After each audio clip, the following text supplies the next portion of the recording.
Hi everyone, welcome to Impulse Coaching Institute. இன்னைக்கு நம்ம ரொம்ப முக்கியமான ஒரு கான்செப்ட் டிஸ்கஸ் பண்ண போறோம். என்ன அப்படின்னா பப்ளிக் இன்ட்ரெஸ்ட் லிட்டிகேஷன், பொதுநல வழக்கு. ஸோ பொதுநல வழக்கு அப்படிங்கிற கான்செப்டை நாம் நிறைய நியூஸ்ல கேள்விப்பட்டிருப்போம். ஸோ நியூஸ் சேனல்ஸ் எல்லாம் அதிகமாக பார்த்தீங்க அப்படின்னா அந்த பொதுநல வழக்கு தாக்கல் பண்ணப்பட்டது அப்படிங்கிற மாதிரிலாம் சொல்லுவாங்க.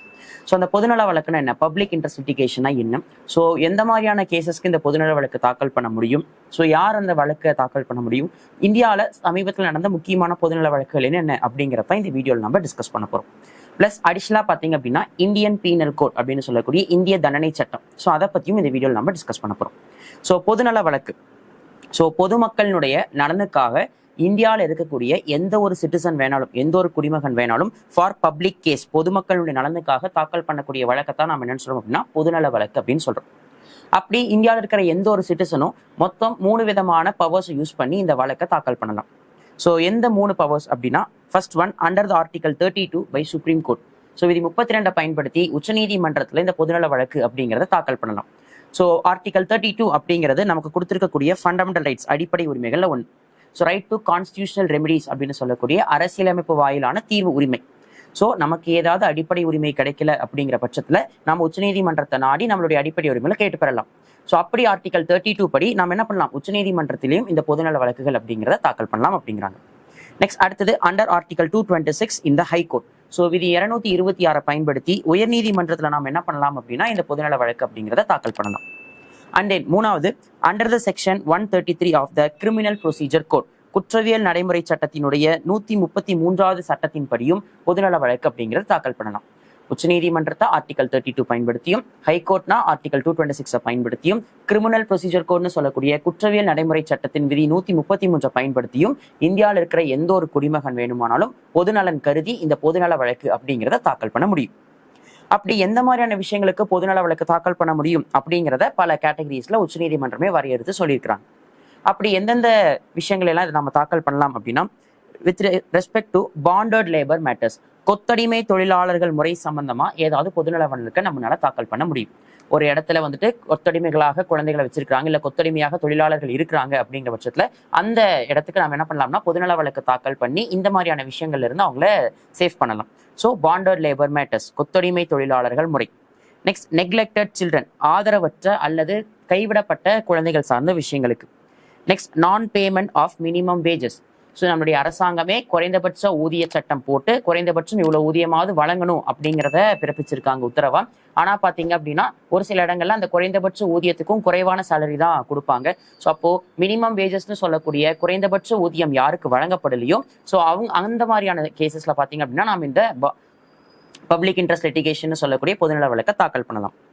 நெக்ஸ்ட் அடுத்தது சிறையில ஏற்படக்கூடிய சில முக்கியமான விஷயங்கள். அதாவது பாத்தீங்க அப்படின்னா சிறையில வந்துட்டு துன்புறுத்தல் நடக்கும், ஹராஸ்மெண்ட் நடக்கும், அண்ட் தென் சிறை மரணங்கள், டெத் ஜெயில், ஸ்பீடி ட்ரையல், வழக்குகளை சீக்கிரமா விசாரிக்கணும் அப்படின்னும், அண்ட் தென் ஃபண்டமெண்டல் ரைட், அடிப்படை உரிமை சார்ந்த விஷயங்கள். ஸோ இப்படி சிறையில ஏதாவது வன்கொடுமை நடத்தப்படுதுனாலோ, இல்ல சிறையில் மரணம் ஏற்படுத்தினாலோ, இல்ல வந்துட்டு பாத்தீங்க அப்படின்னா விரைவா நீதி வழங்கணும் அப்படிங்கிற காரணத்துக்காகவும் என்ன பண்ணுவாங்க அப்படின்னா அடிப்படை உரிமை சார்ந்த விஷயங்களுக்காகவும் நம்ம என்ன பண்ணலாம் அப்படின்னா பொதுநல வழக்கு அப்படிங்கிறத தாக்கல் பண்ணலாம். நெக்ஸ்ட் அடுத்தது, இப்போ நாம ஏதாவது ஒரு கேஸ் ரெஜிஸ்டர் பண்ண போறோம், போலீஸ்ல வந்துட்டு இந்த கேஸை பதிவு பண்ண போறோம், ஆனா போலீஸ் வந்துட்டு அந்த கேஸை எடுத்துக்க மறுக்கிறாங்க அப்படின்னா அந்த மாதிரியான விஷயத்துக்கும். அதே மாதிரி வந்துட்டு திருமணமான பெண்ணை வந்துட்டு வரதட்சணை கொடுமை போன்ற விஷயங்களுக்காக வன்கொடுமை செஞ்சாலும் சரி, வரதட்சணை சார்ந்த விஷயங்களுக்காக வன்கொடுமை செஞ்சாலும், இல்ல அவங்கள தீ வைத்து எரித்தாலோ, ரேப் கற்பழிப்பு செய்தாலோ, மர்டர் கொலை மற்றும் கடத்தல், இந்த மாதிரி எந்த ஒரு விஷயம் சார்ந்தோ போலீஸ் வந்துட்டு கேஸ் எடுக்க மறுக்கிறாங்க அப்படின்னா அந்த மாதிரியான கேசஸ்க்கு நம்ம என்ன பண்ணலாம் அப்படின்னா இந்த பொதுநல வழக்கு அப்படிங்கிறத தொடுக்கலாம். நெக்ஸ்ட் அடுத்தது பாத்தீங்க அப்படின்னா scheduled caste and scheduled tribes, பட்டியல் சமூகத்தினர் மற்றும் பழங்குடியின சமூகத்தினருக்கு எதிராக ஏதாவது வன்கொடுமைகள் நடக்குதுன்னா அந்த மாதிரியான வழக்குகளுக்கும் நாம பொதுநல வழக்கு அப்படிங்கிறத தொடுக்கலாம். ஃபைனலா with respect to environmental pollution, மாசுபாடு தொடர்பான ஏதாவது விஷயங்களுக்கும் நம்ம பொதுநல வழக்கு தொடுக்கலாம். பெரும்பாலும் பாத்தீங்க அப்படின்னா இந்த என்விரான்மெண்டல் பொல்யூஷன் சம்பந்தமாகவும் schedule caste and schedule tribes, பழங்குடியின சமூகத்தினர் மற்றும் பட்டியல் சமூகத்தினருக்கு எதிராகவும் தான் பாத்தீங்க அப்படின்னா அதிகமான வன்கொடுமைகள் நடக்குது அப்படிங்கிற காரணத்தினால அதிக பொதுநல வழக்குகள் அப்படிங்கிறது அவங்களை சேஃப்கார்ட் பண்றதுக்காக தாக்கல் பண்ணப்பட்டிருக்கும். ஸோ இந்த மாதிரி பாண்டட் லேபர் மேட்டர்ஸ், ஒப்பந்த தொழிலாளர்கள், கைவிடப்பட்ட குழந்தைகள், குறைந்தபட்ச ஊதியம் கூட வழங்காம இருக்கிற நிறுவனங்கள் மீது, அண்ட் தென் சிறையில் ஏற்படக்கூடிய மரணங்கள், வன்கொடுமைகள் போன்ற விஷயங்களுக்கும், அண்ட் தென் பாத்தீங்கன்னா பெண்களுக்கு எதிராக நடக்கக்கூடிய வன்கொடுமைகள், ஃபைனலா பட்டியல் சமூகத்தினர், பழங்குடியினர் சமூகத்தினருக்குடைய கேசஸை பதிவு பண்ண மறுக்கக்கூடிய காவல்துறையினர், போலீஸ்க்கு எதிராகும், அண்ட் தென் பாத்தீங்க அப்படின்னா என்விரான்மெண்டல் பொல்யூஷன் சொல்லக்கூடிய சுற்றுச்சூழல் மாசுபாடு சார்ந்த விஷயங்களுக்கும் பொதுநல வழக்கு அப்படிங்கறத நம்ம தொடுக்க முடியும். சோ இந்த மாதிரியான விஷயங்களுக்கு மட்டும்தான் பொதுநல வழக்கு தொடுக்க முடியும் அப்படின்னு சொல்லிட்டு உச்சநீதிமன்றமே பல கேட்டகரிஸ்ல நம்ம பல வழக்குகள் என்ன பண்ணிருப்பாங்க அப்படின்னா நமக்கு பரிந்துரை கொடுத்திருப்பாங்க. அப்படி இந்த பொதுநல வழக்கை நம்ம யாருக்கு அகேன்ஸ்டா தொடுக்கலாம் அப்படின்னா ஒன்லி ஸ்டேட் கவர்மெண்ட், மாநில அரசுக்கு எதிராக தொடுக்கலாம். அப்படி இல்லைன்னா சென்ட்ரல் கவர்மெண்ட், மத்திய அரசுக்கு எதிராக. அப்படியும் இல்லை அப்படின்னா உள்ளாட்சி அமைப்புகள்னு சொல்லக்கூடிய மாநகராட்சி, நகராட்சி, பேரூராட்சி போன்ற உள்ளாட்சி அமைப்புகளுக்கு எதிராகவும் நம்ம இந்த பொதுநல வழக்குகள் அப்படிங்கிறத தொடுக்க முடியும். ஆனா ஒரே ஒரு பாயிண்ட் ரொம்ப முக்கியமான நம்ம ஞாபகம் வச்சுக்க வேண்டியது என்ன அப்படின்னா, it can be against any private party. ஒரு தனி நபருக்கு எதிராகவோ இல்ல தனியார் நிறுவனத்துக்கு எதிராகவோ நம்மளால பொதுநல வழக்கு தொடுக்க முடியாது. சரி, ஓகேங்களா? சோ மெயினா மத்திய மாநில அரசுகள் அல்லது உள்ளாட்சி அமைப்புகளுக்கு எதிராக மட்டும்தான் பொதுநல வழக்கு தொடுக்க முடியும். ஃபார் எக்ஸாம்பிள், இப்போ வந்துட்டு ஆத்துல பாத்தீங்க அப்படின்னா சாயப்பட்டறைகள் எல்லாம் வந்துட்டு சாயக்கழிவுகளை கலக்குறாங்க அப்படின்னா அதுக்கு அகெயின்ஸ்டா நடவடிக்கை எடுக்காம இருக்கிற மாசு கட்டுப்பாட்டு வாரியத்தை எதிராகவோ இல்ல வந்துட்டு மாநகராட்சி, உள்ளாட்சி அமைப்புகளுக்கு எதிராகவோ இல்ல மாநில அரசுக்கு எதிராகவோ நம்ம என்ன பண்ணலாம் அப்படின்னா பொதுநல வழக்குகளை தொடுக்கலாமே தவிர தனி நபர் அந்த ஆலை நிர்வாகத்தின் மீதோ இல்ல அதை கலக்கிற அந்த தனி நபருக்கு எதிராகவோ நம்ம என்ன பண்ண முடியாது அப்படின்னா பொதுநல வழக்குன்னு சொல்லக்கூடிய பப்ளிக் இன்ட்ரெஸ்ட் லிட்டிகேஷன் ஃபைல் பண்ண முடியாது. ஸோ இதுதான் பார்த்தீங்கன்னா பொதுநல வழக்கு, அது சார்ந்து இருக்கக்கூடிய கண்டிஷன்ஸ். ஸோ இந்தியாவில் இருக்கிற எந்த ஒரு குடிமகன் வேணாலும் ஆர்டிகல் 32, ஆர்டிகல் 226 அண்ட் தென் வந்துட்டு சிஆர்பிசின்னு சொல்லக்கூடிய கிரிமினல் ப்ரொசீஜர் கோட், குற்றவியல் நடைமுறை சட்டம் செக்ஷன் 133 படி பொதுநல வழக்கு அப்படிங்கிற குறிப்பிட்ட சில விஷயங்களுக்கு தாக்கல் பண்ணலாம் அப்படின்னு சொல்லியிருக்காங்க. ரைட், நெக்ஸ்ட் அடுத்தது ரீசன்ட் சமீபத்தில் நடந்த முக்கியமான பொதுநல வழக்குகள் சார்ந்த விஷயங்கள் என்னென்ன அப்படிங்கிறத நம்ம பார்க்க போறோம். ஸோ ரொம்ப முக்கியமா 3 கேசஸ் பத்தி டிஸ்கஸ் பண்ண போறோம். இது 3மே ரொம்ப ஃபெமிலியரான கேசஸ் தான். என்ன அப்படின்னா, ஸோ 2005 ஆண்டு உச்சநீதிமன்றத்தில் ஒரு வழக்கு நடந்தது. யாருக்கு எதிரான அந்த வழக்கு அப்படின்னா between common cause society and union of India, அதாவது இந்திய அரசுக்கும் பொதுநலனுக்கான சமூகம் அப்படிங்கிறதுக்கு எதிராகவும் தொடரப்பட்ட ஒரு வழக்கு இந்த வழக்கு. ஸோ இந்த வழக்கு எதுக்காக தொடரப்பட்டுச்சு அப்படின்னா, ஸோ டிராஃபிக் ரூல்ஸ் அப்படிங்கிறது என்னதான் அரசாங்கம் போட்டிருந்தாலும், சாலை விதிகளை அரசாங்கம் பின்பற்றணும்னு சொல்லிட்டு நிறைய விதிகள் கொடுத்திருந்தாலும் டிராஃபிக் வயலேஷன் சொல்லக்கூடிய சாலை விதி மீறல்கள் அப்படிங்கிறது அடிக்கடி நடக்குது. ஸோ அதனால நிறைய சாலை விபத்துகள் அப்படிங்கிறது நடக்குது. ஸோ ஈவன் இப்போ சமீபத்தில் டேட்டா கூட பார்த்தீங்க அப்படின்னா இந்த இடத்துல நம்ம தெரிஞ்சுக்க வேண்டிய ஒரு ரீசன்ட் கரண்ட் அஃபேர்ஸ் டேட்டா என்ன அப்படின்னா, ஸோ அதிக சாலை விபத்துகள் நடக்கக்கூடிய ஒரு மாநிலங்களாக உத்தரப்பிரதேசம் இருக்கு அப்படின்னாலும் அதிக சாலை விபத்துகளால உயிரிழப்பு ஏற்படக்கூடிய ஒரு மாநிலமாக எந்த மாநிலம் இருக்கு அப்படின்னா தமிழ்நாடு இருக்கு அப்படின்னு சொல்லியிருக்காங்க. ஸோ அப்போ அதிக சாலை விபத்துகளால உயிரிழப்புகள் ஏற்படுது அப்படின்னா தமிழ்நாடு தான் பார்த்தீங்க அப்படின்னா அதிக சாலை விபத்துகளால் உயிரிழப்பு அதிகம் ஏற்படக்கூடிய மாநிலம் அப்படிங்கிறதுல ஃபர்ஸ்ட் பிளேஸ்ல இருக்கிறாங்க.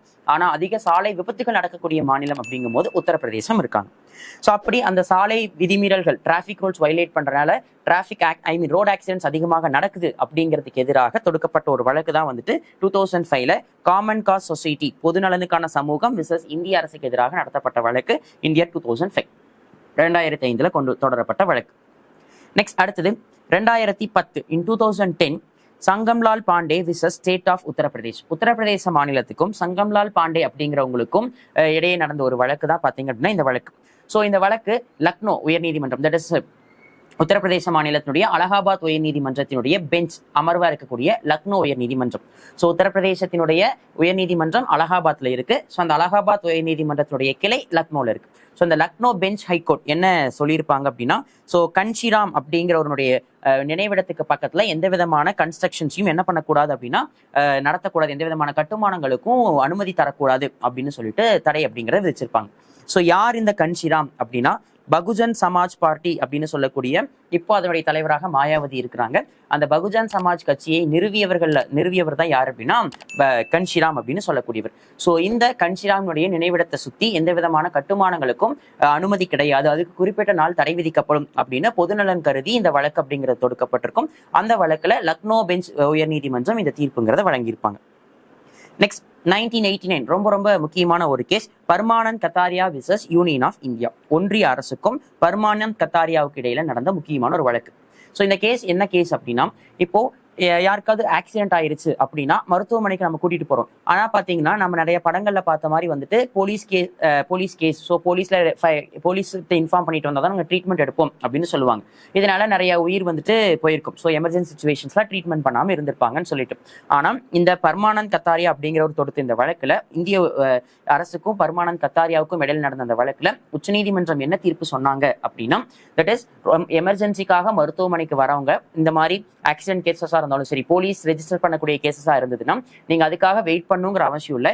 இமீடியட்டா நீங்க எமர்ஜென்சி ட்ரீட்மெண்ட்டை ஸ்டார்ட் பண்ணிக்கலாம். ஸோ அதுக்கு பிறகு கூட நீங்க என்ன பண்ணலாம் அப்படின்னா போலீஸ் கிட்ட ஃபைல் பண்ணலாம் கேசஸ் அப்படின்னு சொல்லிட்டு இந்த பர்மானந்த் கத்தாரியா கேஸ்ல உச்சநீதிமன்றம் தீர்ப்பு அப்படிங்கிறது வழங்கியிருப்பாங்க.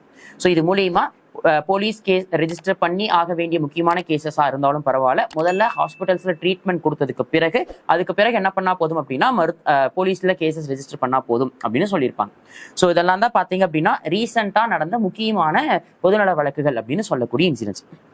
ஸோ அப்போ இந்தியாவில் இருக்கக்கூடிய எந்த ஒரு குடிமகன் வேண்டுமானாலும் 32, 226 அண்ட் செக்ஷன் 133 பயன்படுத்தி பொதுநல வழக்கு அப்படிங்கிறத தாக்கல் பண்ணலாம். ஸோ அப்படி இந்த பொதுநல வழக்கை எந்த குடிமகன் வேணாலும் தாக்கல் பண்ண முடியும் அப்படின்னும் அதுக்கு எக்ஸாம்பிளா தான் இந்த கேசஸ் அப்படிங்கிறதையும் நம்ம பார்த்துருப்போம். நெக்ஸ்ட் அடுத்து நம்ம பார்க்கக்கூடிய அடுத்த ஹெட்டிங் இந்தியன் பீனல் கோட் அப்படின்னு சொல்லக்கூடிய இந்திய தண்டனை சட்டம். ஸோ இந்த இந்திய தண்டனை சட்டம் அப்படிங்கிறதும் நம்ம நிறைய பேர்த்துக்குள்ளார ஒரு கன்ஃபியூஷன்ஸ் இருக்கும். இந்தியன் கான்ஸ்டியூஷனுக்குள்ளார இந்த இந்தியன் பீனல் கோடை பத்தி பேசியிருக்காங்களா, தண்டனை சட்டம் பற்றிய வரைமுறைகள் ஏதாவது சொல்லியிருக்காங்களா அப்படிங்கிற மாதிரி நமக்குள்ளார நிறைய கன்ஃபியூஷன்ஸ் இருக்கும். ஆனா இந்திய அரசியலமைப்புல சொல்லப்பட்டிருக்கக்கூடிய விதிகள் வேற, இந்திய தண்டனை சட்டத்துல சொல்லியிருக்கக்கூடிய விதிகள் வேற. ரெண்டுமே தனித்தனி. கான்ஸ்டியூஷனுக்கும் இந்த இந்தியன் பீனல் கோடுக்கும் எந்த சம்பந்தமும் கிடையாது.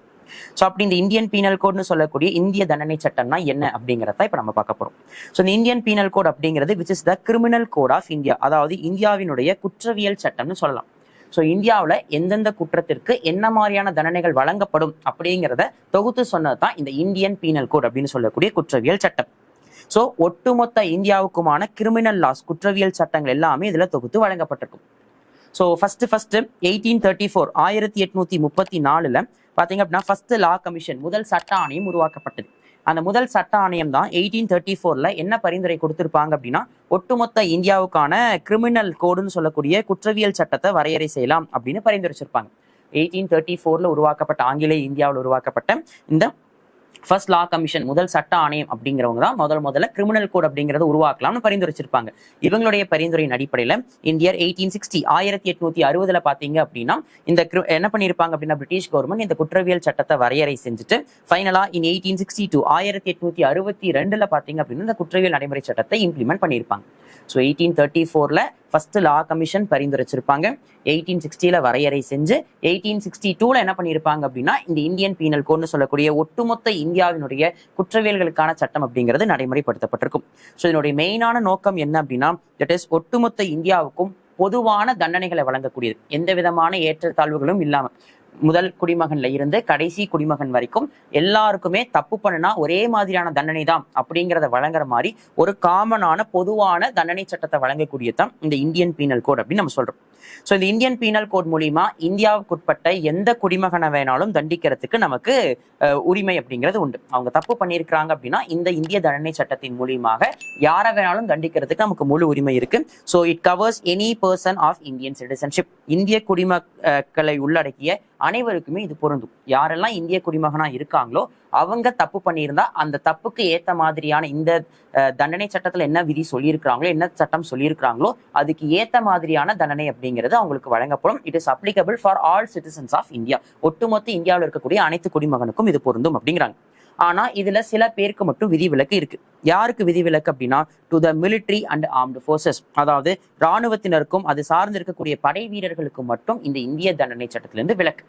அதுக்காக அவங்களுக்கு நம்ம தண்டனையே கொடுக்க மாட்டோமா? ஆனா அப்படி கிடையாது.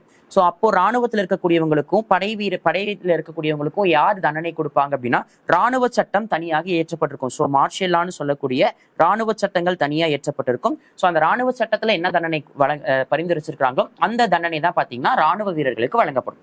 ஸோ ராணுவ வீரர்களை தவிர்த்து இந்தியாவில் இருக்கிற எல்லா குடிமக்களுக்கும் செய்யக்கூடிய குற்றங்களுக்கு ஏற்ற பொதுவான தண்டனைகளை வழங்கினதான் இந்த இந்தியன் பீனல் கோட் அப்படின்னு சொல்லக்கூடிய இந்திய தண்டனை சட்டம்.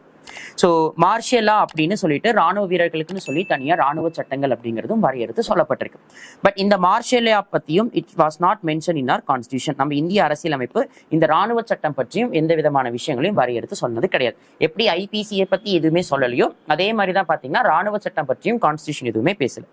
இதனுடைய முக்கியமான நோக்கம் என்ன, இந்த ஐபிசியினுடைய முக்கியமான ஸ்பெஷல் ஃபியூச்சர் என்ன அப்படின்னா, எக்காரணத்து கொண்டும் பாரபட்சம் இல்லாமல் அனைவருக்கும் பொதுவான தண்டனைகளை வழங்கும். ஸோ முன்னாள் குடியரசுத் தலைவர், இவங்க பிரதமர், முதலமைச்சர், அந்த மாதிரி எந்த விதமான பாகுபாடுகளும் இல்லாம அனைத்து பதவிகளில் இருக்கக்கூடியவங்களுக்கும் ஒரே தப்பு அப்படின்னா ஒரே மாதிரியான தண்டனைகள் வழங்குறது தான் இதனுடைய சிறப்பம்சம் அப்படின்னு நம்ம சொல்றோம்.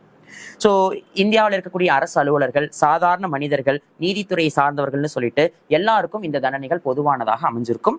அந்த இன்னும் ரொம்ப முக்கியமா சொல்லணும் அப்படின்னா, ஸோ யாருமே சட்டத்தை தவறாக பயன்படுத்திடக்கூடாது அப்படிங்கிறதுல இந்த இந்திய தண்டனை சட்டம் உறுதியாக இருக்கு. ஸோ ஊழல் செஞ்சாலும் சரி, சட்டத்தை தவறாக துஷ்பிரயோகம் பண்ணாலும் சரி, ஓகேங்களா, அதிகாரத்தை துஷ்பிரயோகம் பண்ணினாலும் சரி, என்னவா இருந்தாலும் சரி, அவங்க எல்லாருக்கும் பொதுவான சட்டமாகவும் இதை யாரும் இனி பண்ணக்கூடாது அப்படிங்கிற மாதிரி நீதித்துறை உட்பட அனைவருக்கும் இந்த சட்டம் அப்படிங்கிறது பொருந்தும் அப்படிங்கிறது தான் இந்தியன் பீனல் கோட் அப்படின்னு சொல்லக்கூடிய இந்திய தண்டனை சட்டம். ஸோ கான்ஸ்டியூஷன்ல நமக்கு இந்த இந்தியன் பீனல் கோட் பத்தி எந்த ரெப்ரசன்டேஷன்ஸும் கிடையாது. அரசியலமைப்புல இருக்கிற விதிகள் வேற, இந்த தண்டனை சட்டத்தில் இருக்கக்கூடிய விதிகள்ங்கிறது கம்ப்ளீட்டா வேற. பொதுவா இந்தியாவில் இருக்கக்கூடிய எல்லா குடிமக்களுக்கும் அவங்க செய்யக்கூடிய தப்புக்கு ஏத்த மாதிரியான விதிகள் போட்டு அதுக்கான தண்டனைகளை வரையறுத்து சொல்லியிருக்கிறதா இந்த இந்திய தண்டனை சட்டம்னு சொல்லக்கூடியது. 1862 ஆங்கிலேயர்கள் காலகட்டத்தில் நடைமுறைப்படுத்தப்பட்ட அந்த ஐபிசி செக்ஷன் தான் இன்னைக்கு வரைக்கும் நம்ம நடைமுறைப்படுத்திட்டு இருக்கிறோமே தவிர, அதுக்கப்புறம் நம்ம இண்டிபெண்டன்ஸ் கிடைச்சாலும் அதுக்கப்புறம் எத்தனையோ மாற்றங்கள் நம்ம செஞ்சாலும் அந்த ஐபிசி செக்ஷன்ஸ்ல நம்ம மாற்றம் பண்ணாம இருக்கக்கூடிய விஷயங்களை, அதாவது சின்ன சின்ன சேஞ்சஸ் பண்ணியிருப்போமே தவிர, மற்றபடி பிரிட்டிஷ் இந்தியாவில் என்ன ஐபிசி செக்ஷன்ஸ்ல கொண்டு வரப்பட்டதோ அது அப்படியே தான் இப்போ வரைக்கும் இந்தியா முழுவதுமே நம்ம ஃபாலோ பண்ணிட்டு இருக்கோம். ஸோ இதுதான் பார்த்தீங்க அப்படின்னா IPC section, Indian penal code as well as public interest litigation, பொதுநல வழக்கு மற்றும் இந்திய தண்டனை சட்டம் அப்படிங்கிற கான்செப்ட். இந்த மாதிரி இன்னும் நிறைய கண்டென்ட்ஸ் தெரிஞ்சுக்கணும் அப்படின்னா நம்ம இம்பல்ஸ் கோச்சிங் இன்ஸ்டிடியூட் யூடியூப் சேனலை ஃபாலோ பண்ணுங்க. Thank you all.